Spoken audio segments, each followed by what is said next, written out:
of the Kuala Lumpur summit, because they believed if Imran Khan went and attended, Imran Khan would lend a Muslim legitimacy to this conference that was designed to rebuke the de-Islamization policies of UAE and Saudi Arabia, which were looking to introduce alcohol, looking to introduce OnlyFans model concerts, which were looking to introduce casinos into those areas.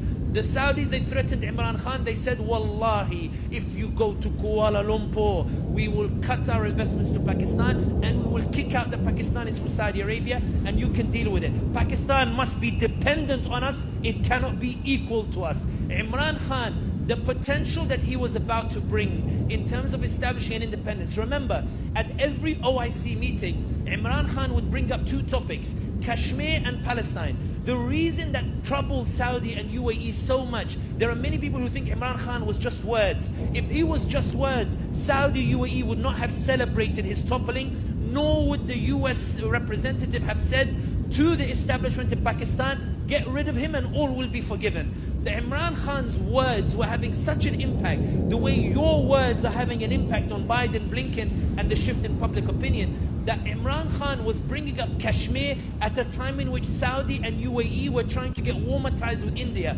Remember, when Indian Prime Minister Modi's official insulted the Prophet Muhammad sallallahu alaihi wasallam and Sayyidina Aisha radiallahu anha, Modi panicked so much that he issued an unprecedented statement. He said, we respect all religions. His party had never made a statement like that in their entire history. They commissioned an article in Oman and other Arab capitals desperately trying to defend Modi and saying Modi had kicked out the official. Modi was worried that there would be a boycott and that the Muslim nations would punish India. Guess which country bailed Modi out and invited him to their capital to tell him, don't worry, this issue doesn't matter to us, ignore the Muslim anger. It was the United Arab Emirates, where bin Zayed received Modi and told him, Ta'ala, come, and they hugged him and they built a temple in UAE last week to show we're moving beyond Islam and Muslim causes, where now we want warmer ties, we don't really care about these issues. Imran Khan was making them sign on papers telling them that they respect Kashmir's right to independence at a time in which they didn't want to upset India, so they were getting annoyed.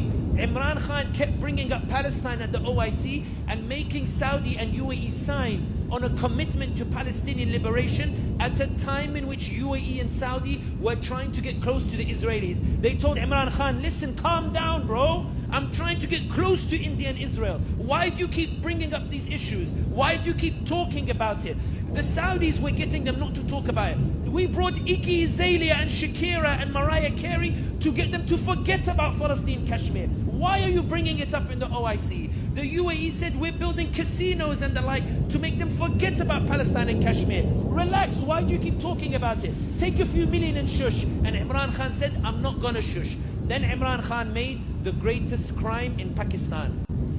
He tried to appoint a chief of staff of the army and appoint an intelligence chief, which is the democratic right of any elected leader, but in Pakistan apparently it's haram. It's la yajuz. So they panicked and they kicked him out of power. When they kicked him out of power, you who believe yourselves to be ordinary, do you know why they couldn't arrest him? Because thousands of Pakistanis took to the streets. They tried to arrest him in Zaman Park, they couldn't do it. They tried to, they said let's hold by-elections just to get rid of PTI. They did the by-elections, PTI won a landslide election in the largest province in Pakistan, in Punjab.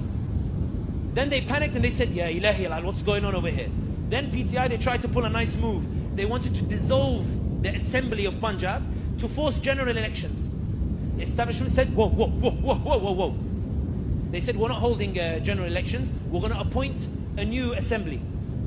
And then they went to the Supreme Court. Supreme Court said, no, you have to hold elections. They said, Toz for Supreme Court. We're not respecting the Supreme Court. The reason they couldn't arrest Imran Khan was because people were getting like Arab accounts were talking about Imran Khan. They were raising awareness saying, dude, what's happening to Imran Khan? He's being attacked only because he's suddenly raising the awareness. But ya ibadallah, let me tell you something phenomenal about these Pakistani brothers and why I believe the Ummah is alive. I refuse to believe the Ummah is weak.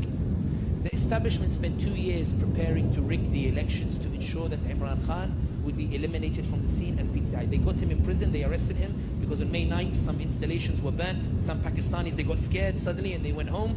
don't know why, but in any case, it is what it is. They arrested Imran Khan. They threw 250 charges. They found something about his marriage.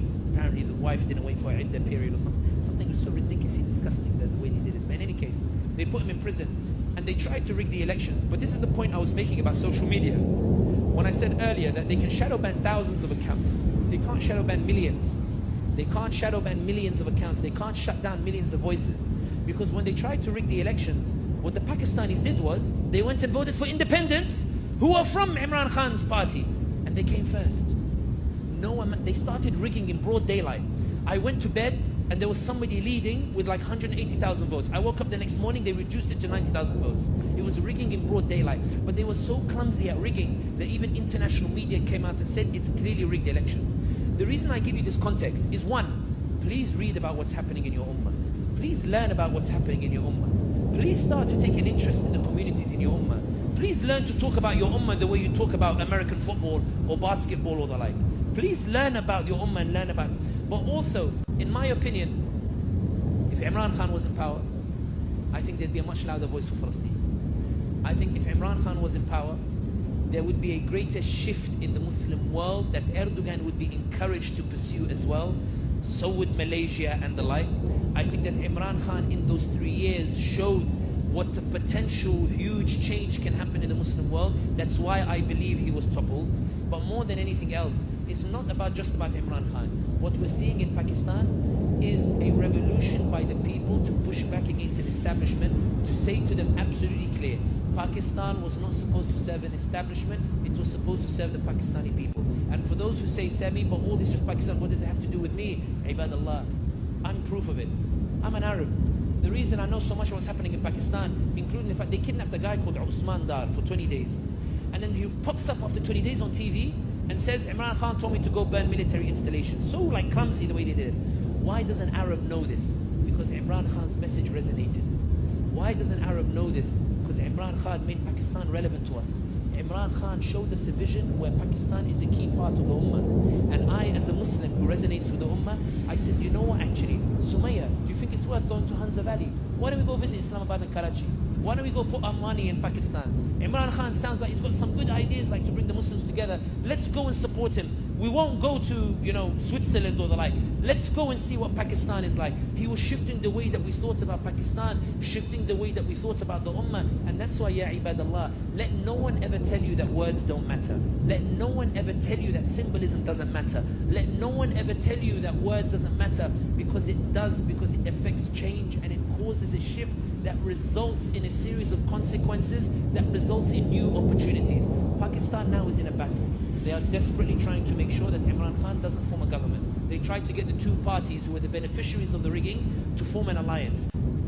There are people who won because of rigging, who have resigned their positions openly saying, I won because of rigging, I don't want to take my position like that. Pakistan is in chaos. If you want to do something for Pakistan, go and tweet about it, go and talk about it, go and raise awareness about it, go and lend your voice to them. For wallahi, your voice is what upsets the establishment, because they've been humiliated so much so that the US, which was happy to see Imran Khan topple, has issued a statement saying that it's expressing concern about what's happening in Pakistan. They're not actually concerned. They are rather trying to leave a way open in case Imran Khan comes back to power. There's a chance that he might. But the Ummah needs to rally. The same way that you saw you can make a difference on Gaza, you can make a difference on any issue related to the Ummah. Learn about Sudan.